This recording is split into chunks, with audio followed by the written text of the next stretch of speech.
Welcome back to everyone. In this video I will guide you how to fix Wi-Fi keeps turning off on Motorola phones. Let's start the video if you want to fix this problem. So first of all, check your net. After check your network, you will see your problem is solved. But if it not solved, if you want to fix this problem, go to app library. Here click on settings app. Now in setting, scroll down to and click on system and click on reset option and click on reset network settings. Enter phone pin, click on this icon, you will see your problem is solved.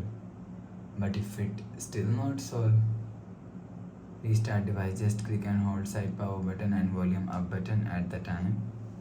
Click on this restart icon. You will see your phone is restart. After restarting, enter phone pin. You will see your problem is solved.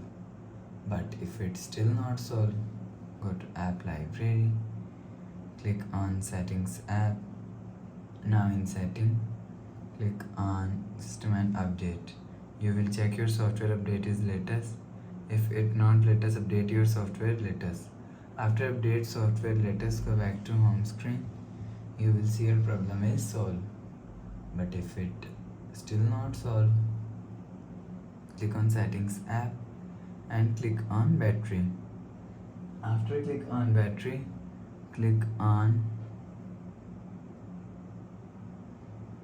battery saver and make sure turn off power saving button. After turn off power saving, go back to home screen. You will see your problem is solved. So please subscribe for more new latest videos. Thanks for watching.